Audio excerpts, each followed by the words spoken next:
Paul Makaya, what one thing do you wish you'd have known 10 years ago?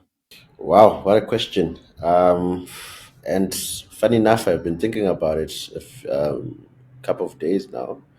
And the main thing now I've discovered about running an agency, a business in general, is the kind of person you need to become for your business to also become successful.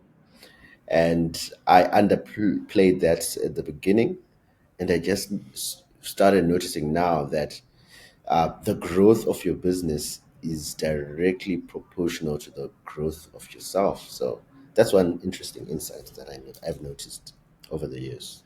Yeah, So you started your agency relatively early on in your career. So have you yeah, developed as a person, as a leader, as your agency has developed as well?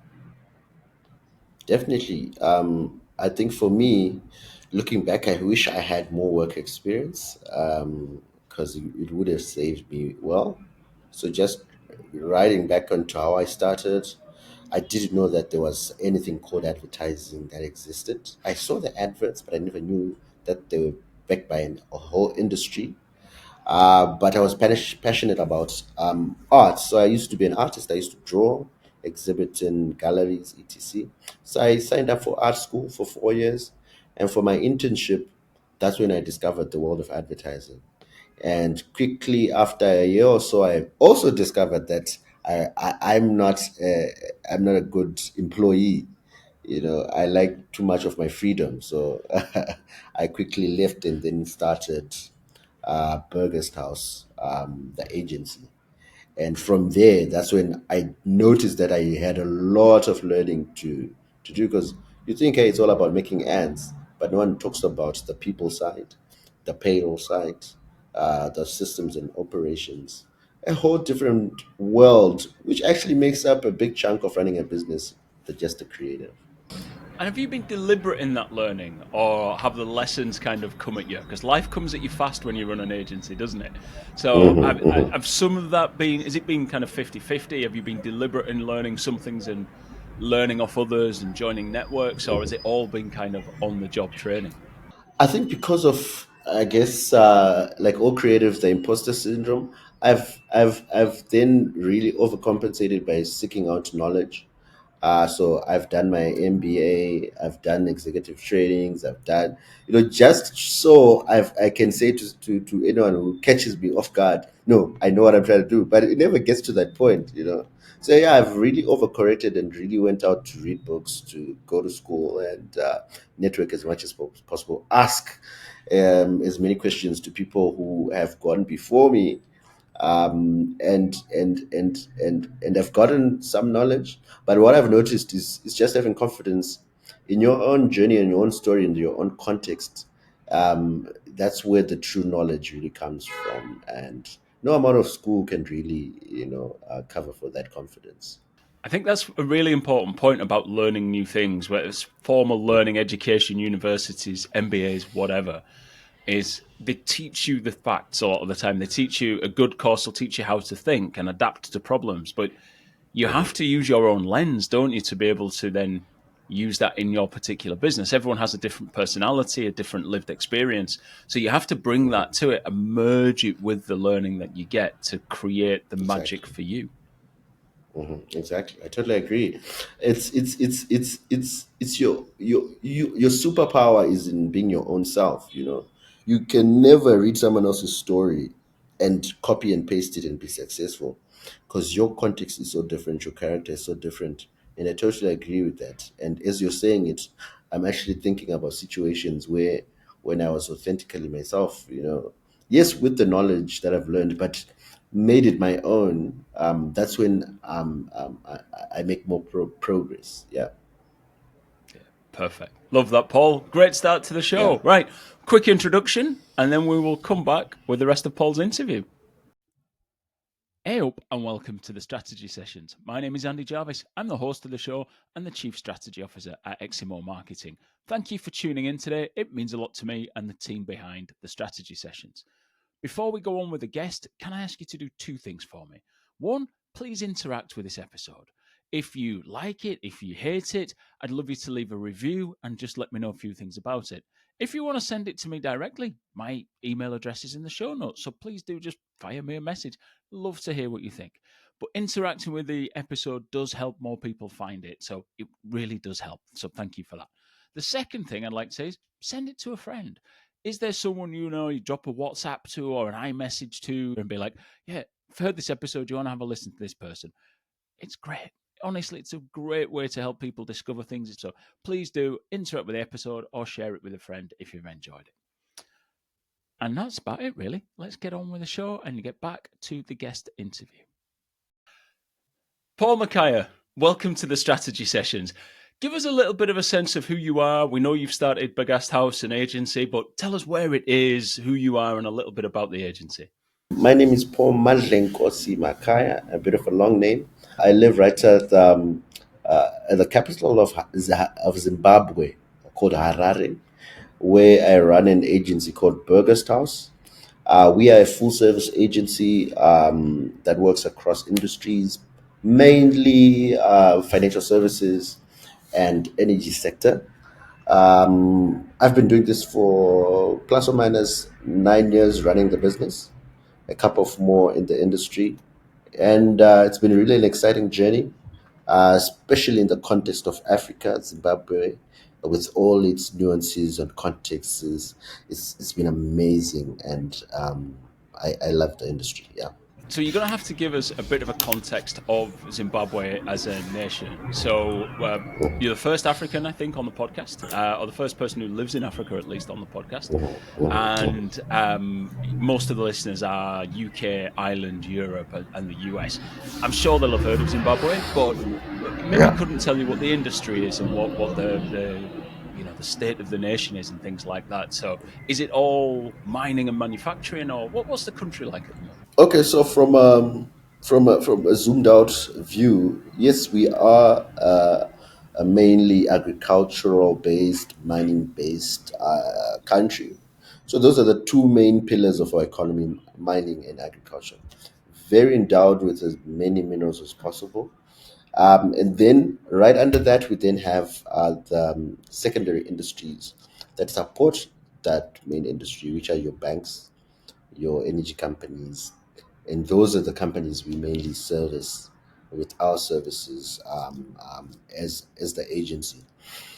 Uh, Looking at our industry and our country as compared to Europe, etc., um, we don't we specialize on integrated campaigns, but not too much. We don't niche a bit too much because the industry is a bit too small as well on this end. So from a revenue perspective, it just makes sense to do a full service agency. We also have lovely weather all around the year, which is fantastic. Friendly people, and I think that's our biggest asset. From a business perspective, the economy was really bad around 2008, but now slowly stabilizing, and we can see an increase in business as the years go by. And you mentioned the climate. Tourism is a big industry as well for Zimbabwe, is it? Victoria Falls, which a lot of people may have seen or heard of, that's in Zimbabwe. But I understand there's an even better local name than the name that the English turned up and gave it. So, what is the local name for Victoria Falls? The local name is called Mosiatunya. So it basically means the smoke that thunders. So when you come to Victoria Falls, if you didn't know, it's one of the seven wonders of the world. So it's a big waterfall. So when the volumes of water then fall into the gorge, it creates this spray of water. So it's always raining, like 24/7 every single day. It's always raining, and that spray of water creates like a smoke effect. So the locals then called it the smoke that thunders. So it literally smokes and thunders every single time. That's a much better name for it. So, yeah, look, Yeah, if yeah, you're listening and you're looking for a holiday destination, don't sleep on Zimbabwe. It looks incredible when you see it. So, yeah, yeah, please do go. yeah. And funny enough, it was recently, I think this week, named the top destination to visit by Forbes, if I'm not mistaken. So surely, please do come through and see the wonderful landscape. And if the Zim Tourist Board want to sponsor this podcast in future, my details are in the show notes if you want to get in Definitely. touch. So, Definitely, definitely. coming back to business, right? Let's get into client management straight away. So, you start with clients coming to you. Do they have a clear idea of what they want? A client's briefs just as bad in Zimbabwe as they are in the rest of the world, or do you have great clients who know exactly what they want and can write a perfect brief? I think the exact same problem all around the world, just like in Zimbabwe as well. And it's even worse now with AI, where clients just ask AI, "Hey, I want a logo, write a brief for me," and you know what it does? AI then just shares a lot of words that really don't mean anything, and now you're stuck with this long brief which you can't really deduce any insight, any direction, and you end up stuck with a generic brief that has no problem to solve.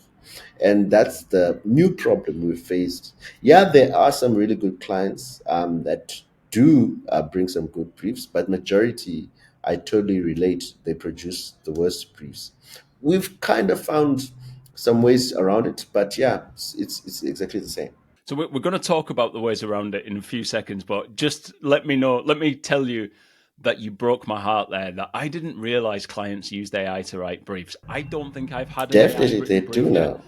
Oh, Paul, I've had some terrible briefs, but I think they've just been Yeah. terrible because there's not clarity within the organization. But the fact that Hmm. people are now using AI to write a brief is breaking my heart into all its small pieces. This is just horrible. Hmm. Um, Yeah. Yeah. so, so how do you tackle that problem then? Because there'll be people listening to this nodding along hard, going, "Yeah, I get terrible briefs. I get AI briefs." How do Yeah. you Yeah. solve that problem to get the information you need? So what we do, we've kind of developed a process that tries to force clients to tell us what exactly is the problem. So we get the formal brief as the beginning, but what we've tried to do is that immediately when you get the brief, the client services person needs to jump on a call as quick as possible with the team working on the brief and ask as many questions as possible to the client. And what we've discovered is that what you have on paper and what the client then says are two totally different things. You might figure out that the job isn't as big as what the client is saying, or it is actually bigger than what the client was saying on the brief. And you then figure out the nuances and the context and the different things that then add value to the job. So that's one way we've done it, but also having different touch points within the process with client until they get it. One thing that sucks, but we found is a reality, is that the first draft of the job usually sparks the most feedback, and usually the starting point of the job.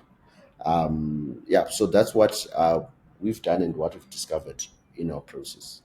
You can get a lot of information from the client before your creatives get to work on this.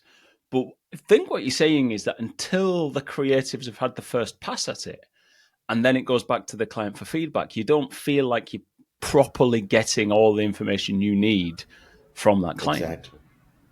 But I also do think that the client also doesn't really know what they want until they see something. This is in our context. I'm not sure in your context, but in our context, clients really don't know what they want until they get the first feel of what it could look like and what it could be. There is certainly an element with in creative work where the client doesn't know what they want sometimes until they see it, and that's why maybe writing a good brief and outlining the problem is really important. Do you feel that your clients have a good grasp of what the problem is? Because if they do know the problem, that at least gives you a chance to be able to help create a solution for it. You know what? I wish I had clients that had a good grasp on what the problem is. There are some, but the majority are really just trying to, go through the day. They've been given a task by their bosses. They then move it down to agency. So most of the time, they actually also don't know what the challenge is and what the problem is, and we have to really dig it out of them. And really, if it means getting someone superior to give us that information, that's what we then do. But to be honest, the majority of interactions we've had with our counterparts on the client and usually aren't as revealing as to what the problem is. And I guess that also plays into the kind of economy we're in, where we move really, really fast. It's a very, very fast moving economy. There's no time to waste. People want to sell their product as fast as possible. So we kind of have to work in the same wavelength to make sure that this thing is delivered. But for bigger projects, definitely we have access to a higher ranking marketing execs who then really understand the strategic direction where they want to take the job. But on a day to day, it's really tactical. But we figured out how to really run with that.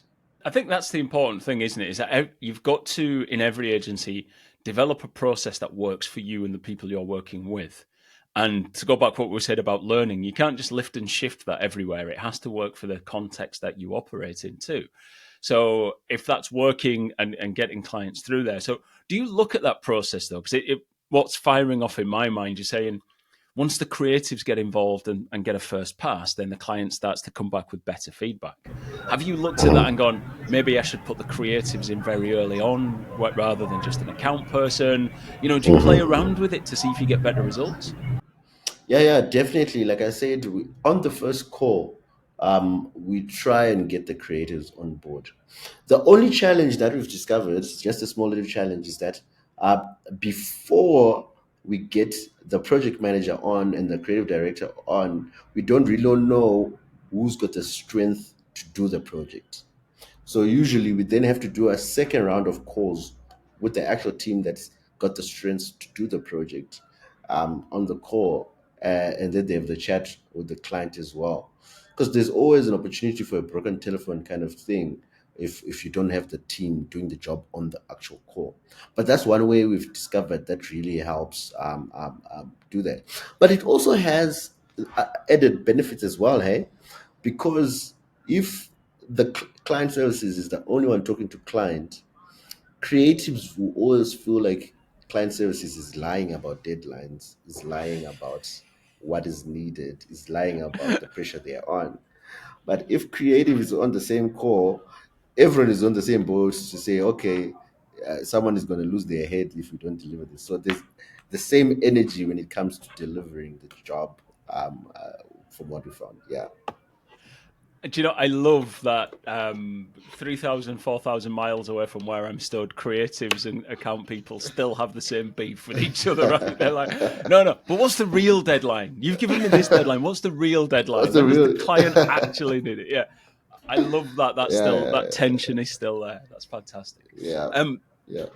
so let's forget about the client for the minute and let's just zoom in on your internal process here, right? So you've got the team working on it. In some agencies at that stage, the creatives become all powerful, right? They take charge of a project, what they want to do, how they want to deliver it. The idea is king. In other agencies, it's very communal, very collegiate. They've got the planning team are involved. There's strategy people, there's creative people, there's the account team. There's kind of the media planners. Everybody works together on it. How does it? And it's not that one's right and one's wrong. It's just every agency has a different culture. So how does it work in Bergast House? Well, to be honest, we've tried both ways. So, and we are actually in the process of shifting to the other side. Hopefully, it won't be as chaotic. So, I'll explain. So, we've been all along being a very process led agency where one job moves from one step to the other step, from one team to another team, sequentially without anyone stepping into anyone else's box. So what I mean is that job will come from client services, going to strategy, from strategy, going to creative, from creative, going to production, from production, going to media. It was a nice, smooth assembly line. But what we quickly then identified is that there was a lot of as, isolation within the teams, and there would be a lot of lost information along the way.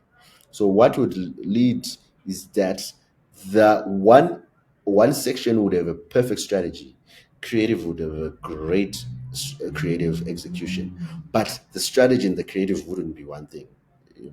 There'll be a great strategy that has nothing to do with the creative, and great creative that has nothing to do with the brief. And the brief will just be its only the thing there.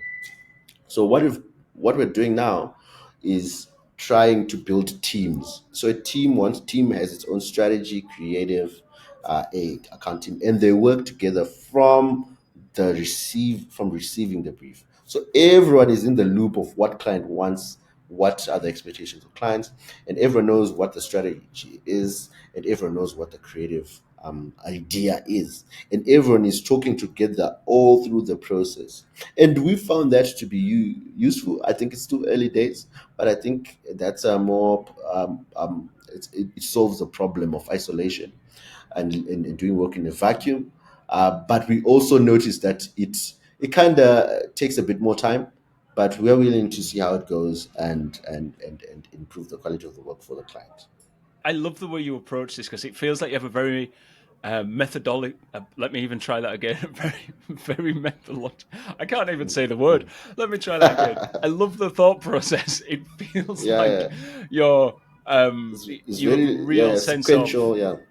Mm. sequential. Like you have a Yeah, yeah, brain that works to look at yeah, problems, analyze them, pull them apart, and put them back together. yeah, What I'm really yeah. interested in is when we started this call, you said that you went to art college to be an artist. Now, I'm generalizing quite a lot here, but uh, the way you talk about it strikes me more like an engineering background rather than an art background. And this is only from the people I've worked with, but people have come through the sort of accountancy engineering, a very process, like, like, okay, A, B, then C. When you talk to people who've come through an art background, it's very messy and, and then suddenly the picture becomes clear.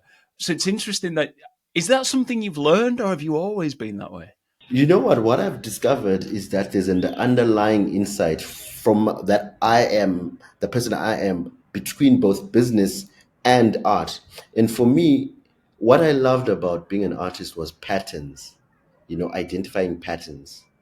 And what I love about business is identifying patterns as well.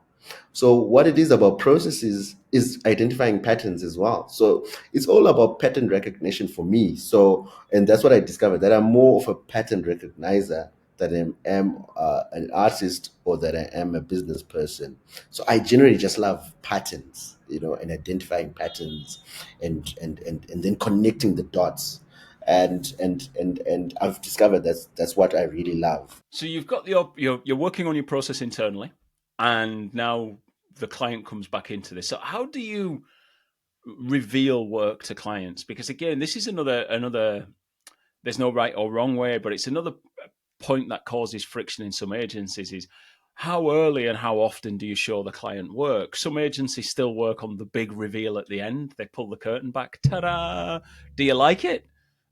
And there's a lot of stress on that. Other agencies like test small concepts and kind of bring the client with them all the way through. And then there's obviously different versions of that at different stages for companies. So where are you on that continuum? You know what? I'll give the context of our country, and in the business sense, Zimbabwe is a jungle. It's an eat or be eaten kind of a scenario where businesses want to survive. So if I come every other 2 minutes and say, "Hey, look at my pretty piece. How do you think about it? Do you like my?" They will literally come to me and say, "I don't have time for this. Please give me the thing. I want to go into market." So we do have two different ways of doing it. So for tactical work, retail work, that needs to be on the market, on the shelves as soon as tomorrow. We just literally do it because we now understand we have a rhythm with the client, and we know it's tactical. The bar is low. We are not gonna close the business with this. We're gonna do it pretty fast and ship it.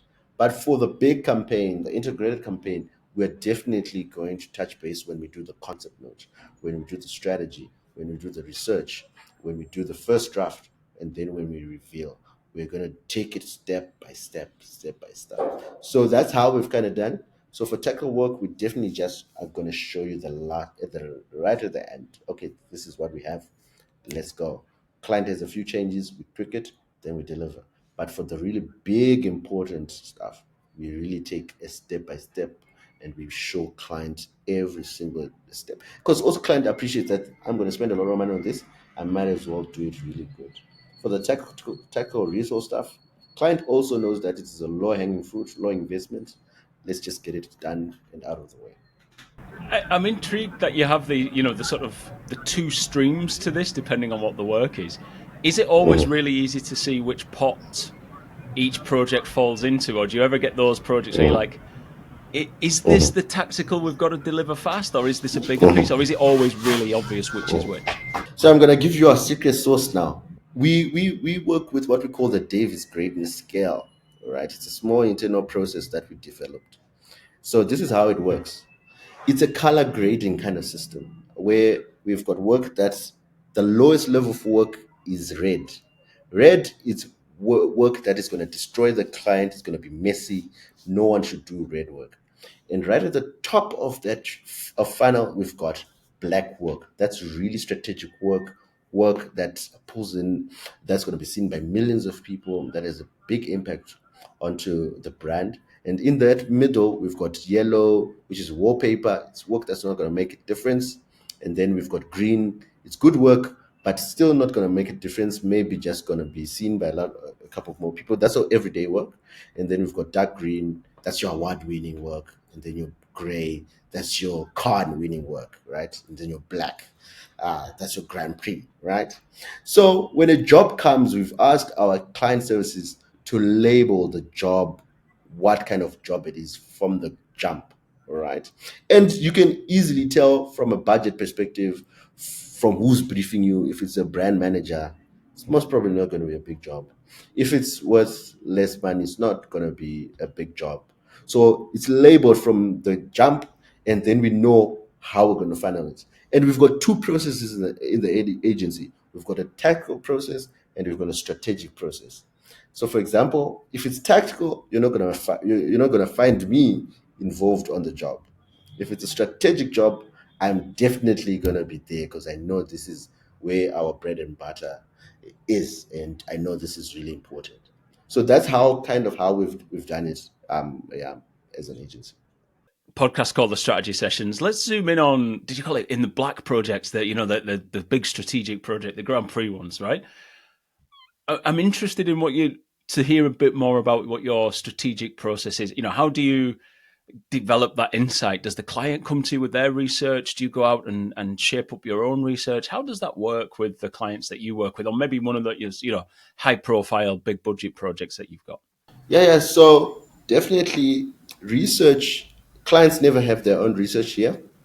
It's not a thing. Research is not a thing in Zimbabwe. So that's the added benefit we then give for black jobs. We do the research Mhm. for the client. Yeah. Everything else, people are winging it. There's no research. It's like, okay, I think this would work. So for black jobs from dark green going up, dark green, gray, and black jobs, we do in-house research and we go all out, and we because there's a budget for it as well. We do the research, we do the strategy, we really do world class work from our context. And have you found just on the research piece? I know. So there's been a rise with obviously with AI becoming huge, being pushed into different processes. And what I've found is that clients are now expecting you to use AI, and that's changed. 2 years ago, a year ago, they were like, "Are you using AI? Why?" And now they're like, "What are you using AI for on this project? And how much faster Mhm, will it be, or whatever?" And mhm. I'm hearing stories of people, "Oh yeah, we're doing the research using AI," and Yeah. not synthetic research, not properly using the cup, but just kind of setting somebody off on a premium chat GPT or something like that to do some research and go, no, they've got it. No, I'm not convinced that's the right way forward. But are you getting pressure from clients to speed things up because of AI? Is that happening for you? Well, from our end, doing research with AI isn't an option because there isn't enough data about Zimbabwe, about Africa on the internet for AI to even retrieve it from. So when you do research with AI, it's going to hallucinate and give you ridiculous stuff that doesn't even make sense. Yes, in Europe, etc., it might give you some kind of relatable, realistic data. But for us, there's no data on the internet about Zimbabwe, about how people behave, about the numbers, etc. So it's practically impractical. We've tried it, but it hallucinates, and you just have bad information that will get you into trouble. Yeah. When you do these projects and the client loves them and they go out into the wild, just give us a bit of background to what the media market's like in Zim. Obviously in Europe, US, newspapers are in heavy decline, print's in heavy decline, radio is probably underutilized generally, but he's holding firm, and everybody loves digital. I mean, I'm caricaturing a little bit, right? What's the state of the media market in Zim when you've done these big campaigns and you're looking to push it out? What's the mix like out there? It's almost the inverse of what is happening there. There are some similarities, but there are some differences. As for one, radio is such a big thing here. It's the biggest. That's what gets people buying. That's what gets people involved. That's what gets people excited. It's radio. Social media is for the vibes. People don't trust social media in Zimbabwe. They see it, they You're observe it. We've probably got right a with that. exactly.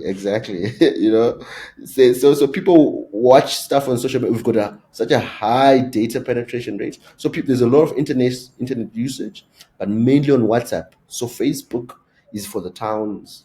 WhatsApp is countrywide. But as you know, WhatsApp, you can't advertise on WhatsApp. So people then find ways to create viral content that's then shareable over WhatsApp. But still, it's not where you're going to get your purchase. And you're speaking to such a small market. So radio is a big thing. Newspaper exactly the same as your end is dying. It's almost dead this side. Circulation numbers are ridiculous. And then also we've got the out of home. Those we mainly use to build trust. Because people ask if you can afford a billboard, then I can trust you. So that's where we use things like outdoor, etc. But to really convert, radio is the platform. So years ago, and not on the podcast, but years ago, I spoke to a guy who worked for a bank who was kind of in a global marketing position. He spoke at a conference, and I just had 2 minutes kind of with him at the side of the stage. And I asked him a similar question, and he was a British guy, and he said you would be amazed at how good agencies in Africa are at delivering amazing radio because it is the platform that performs. And he said he struggles when he works with European agencies because the radio they deliver is terrible. And he's like, I just can't get them to understand that radio needs to play a stronger role for us. But he said the agencies I work with across Africa, and they had, I think, 3 or 4 in different countries who kind of did different regions. And he said the radio they produce is just incredible and drives such returns because it does go everywhere, right? It gets you into country, it gets you into city, gets you into cars, it gets you everywhere. So it's interesting that maybe 10, 15 years after that, radio is still a strong performer for you. Yeah, definitely. Even more now because we practically don't have TV. People are also on YouTube and TikTok, etc.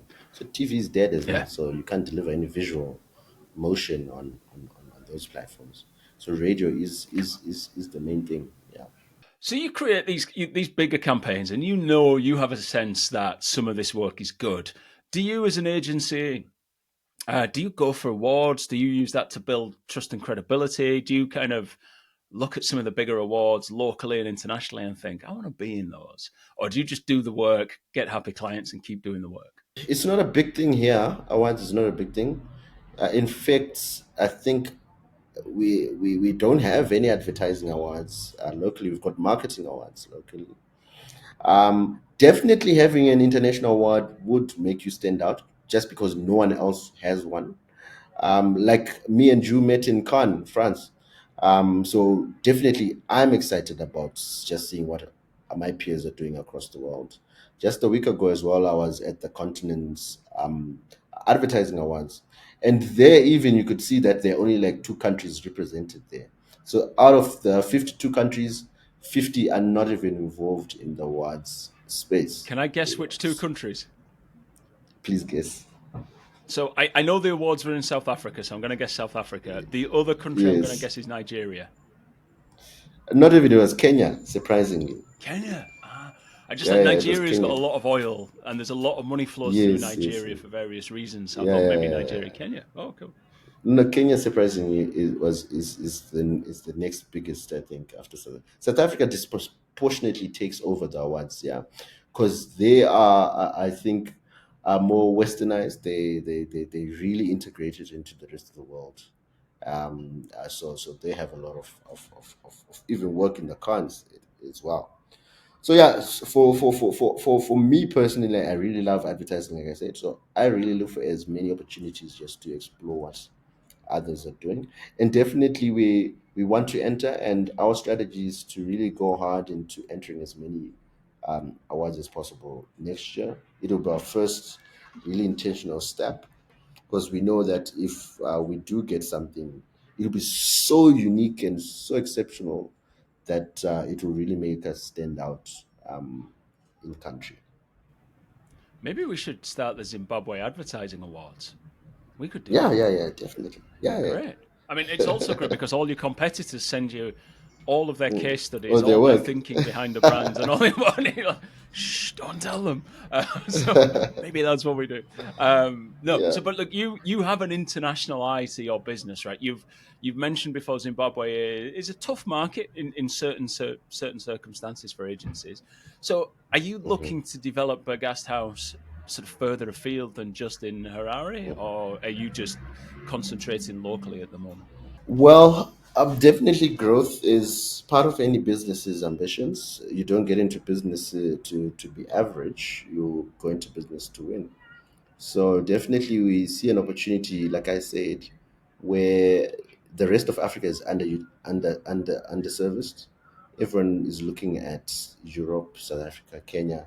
But again, like I'm saying, Africa is made up of 52 countries. So we want to be that agency network that services the rest of the continent. But we also have ambitions outside of Africa, because we also think we have a different perspective that the rest of the world can see as well. So we're looking into the Netherlands and seeing what we do there as well. Just offer a unique perspective, creative perspective to that side of the world. Um, and from a business perspective, it's a revenue growth play, and seeing how we can grow revenue, but also to attract more talent with different perspective. You know, when you have diversity, you've got better ideas, you've got better views, better insights, and you've got a bigger pot and opportunity for getting the right thing done. So that's what we're trying to do. So in the next 5 years, growth is definitely on our radar. You said two things there that really, really resonate with me. The first one was you don't get into business to be average. I love Yeah. that. It's such a perfect way of putting it. It's like, no, no, Mm-hmm. it's not what we do. It's not what gets people out of bed in the morning, right? We're shooting for greatness. Mm-hmm. That's what Yeah. we're going for. Love that. Then the Yeah. Yeah. second thing was about when you have diversity, you have better ideas. Mm-hmm. Globally, building diverse teams is coming under pressure Mm-hmm. from mainly from the US, which cascades Mm-hmm. down into other countries and countries rolling back on diversity initiatives because it's seen Mm-hmm. as being not the right thing to do. Now, I don't Mm-hmm. forget about the minute is it the right thing to do socially, but from a Mm-hmm. company that sells ideas, diversity Mm-hmm. is essential, isn't it, to getting great Yeah. ideas for your clients? You know what? I'm always inspired by the stock market, or just the market in general, because you know what the market does. The market always wins. And when you take out diversity, you're gonna fail because you're removing such a big part. So it's not a charity play, and it's not something you have to enforce as a policy. I think it's a good opportunity for people to then see why it is important as a competitive advantage. So it's gonna show up, and give it 5 years, it's gonna roll back pretty fast, because you're losing the competitive advantage for just having diverse views. And if you just have one way of viewing the world is a sphere. And if you see it in one end, you don't see the rest of the world. It's a 360-degree play. If you just look at one aspect of it, you lose the rest. And unfortunately, America is not the world. Europe is not the world. The world is the world. And if you don't have other eyes looking at looking out for you, you're going to lose. So what my words on diversity is that it's going to play out because the market always wins. The market always wins, and diversity is such a good competitive advantage that you're missing out. Yeah. Can I offer you a new job, Paul? Instead of being CEO of Bergast House, can you just take over everything? Right? Can you just step up and not? Can you just run everything? Can you take over the world? I mean, we need leaders like you right now. You're in charge. Yeah, Just go and tell people Andy said I can take over, right? You're in charge. Don't become a tyrant. Don't become a despot, right? But you are now in charge. yeah, Uh, yeah, yeah, yeah. Before you take over the world, though, I need to find out how you recruit then. How do you find people? Because recruiting's hard. So, do you just recruit people who've got an MBA, people who've got marketing degrees, people with art degrees? Is that how you find the right people to add to your team? Andy, for us, it's actually even more difficult because we don't have advertising schools. And you are in the advertising industry, so it makes it a little bit difficult because now you have to look for other things except education to hire for. So for us particularly, we mainly hire for attitude. So we've got the word what is the word, ask. So we hire for attitude, skill, and knowledge, right? And out of those three, attitude is the main thing because you can teach the other two. You can teach skill and you can teach knowledge. So we hire for attitude, and how you see attitude really comes out really well in how a person, uh, presents themselves on their CV, on social media, in the interview. And we have a certain culture we want to maintain where it's not pompous, it's a humble, and it's a family, really. It's a team. I heard by Phil Knight that you can't say family in business. So it's a team. So it's a team of people who want to win. And sometimes team members have to be chucked out if they're not performing. You can't chuck people out in a family. I mean, So I've got a couple of people in my family I would like to kick out. So if we can, when you take over the world, if you could make that happen too, one of my brothers particularly. Hi, if you're yeah. listening, Jonathan. He won't be listening. Yeah, But yeah, yeah, yeah. yeah, I mean, we've all got So, family so members we would like to get rid of, but you're right, definitely. you can't get rid of them. So Yeah, yeah, yeah. I'm a big believer that the interview process is the biggest problem in business anywhere in the world, in any sector. I think the recruitment process is fundamentally broken. The reason I don't talk about it too much is that I don't have another solution. And I think it's getting worse. So companies put up a job, don't often advertise the salary. People send in a CV and a cover letter, or they fill in an application form. A lot of companies now use AI to filter through them and give them some people who are going to. So, and companies who say that, oh, we hire for attitude, we hire great people. No, you're just using AI to keyword match effectively and give you a shortlist because you're too lazy to do the work, to read the CVs. And then you sit people in a room, you talk to them for 1 hour, asking them a series of questions and hoping they say the right things back. And if it's a big job, you might do that one more time. Right? You're bringing someone into your house on 2 hours of knowing them and a couple of application forms. It it's just bonkers to me that this is how we recruit. Do you? I mean, okay, I've given it a bad rep. Do you follow that process, or how do you manage to find people with that attitude that you're after? Because it's really hard to capture that on a CV or on a form. And I totally agree with you, Andy. And we definitely don't do that anymore. We do the first parts and then we add additional steps. And it's easier for some roles than it is for others. So I'll give you what we do for our core production team. So we do send out a call for people. We also heavily headhunt because we feel like if you headhunt, you're looking for someone who has the track record. So once we get people up, they do send their CVs. Because from a CV, what we're looking for is more about, is this person really about this industry? So, for example, I'll give you something. If a person was a receptionist, then a football coach, and then went to be a coffee guy, and then went on to be advertising, I can tell that this person isn't really into what they're saying they're into. Unless if they say, no, I'm an interesting person, I'm interested in the world, something like that. But once we filter and we get the people we feel like have a passion for what we want to do, have some interest. So even if you don't have advertising experience and you were a writer or a poet or a singer, we can make you a copywriter. So we bring you into the room, we have a chat, and in the interview, we are looking to find a connection or the vibe between the house and the new child we want to bring on board. So the interview isn't about deciding; it's about just looking at your attitude and the vibe, you know. And we know people can lie, and that's where we introduce the third step, which is we actually give you a job to do. Okay, here's an example of a job. Please go on and do it. All right. So this is now testing for the skill. So we then see the skill if the person can do it. And then lastly, after that, we give you a 3 months to say, okay, is this a good fit for both of us? Is this something that can work for both of us? So they come in and then we just, see if we can relate.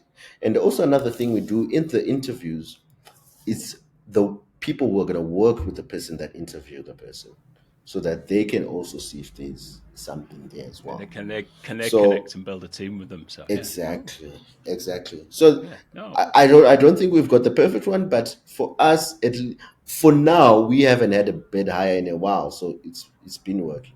Yeah, you've said it now. The next one's going to be a disaster. yeah. It might happen. Fingers crossed for you. Fingers. Well, look. Before we run out of time, Paul, I have to ask you the final question. Do you have a resource, a recommendation, a book, whatever that you think people should have a look at? Something that's maybe been useful to you over your career? So for me, I like I said, I really look for information and data like a crazy person. I'm always researching. I'm always looking for insights.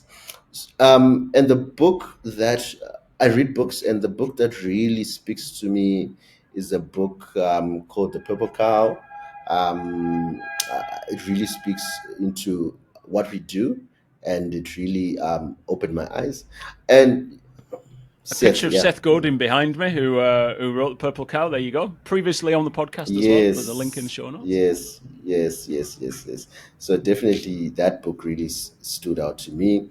And then when it comes to non-industry related book, but that really helped me as an entrepreneur, is the book by Paul Coelho. I hope I said his name right, called The Alchemist. I know it's a popular book, but something that really spoke to me, especially in my early days as an entrepreneur, in terms of what looking for purpose and just going after what you want to do looks like.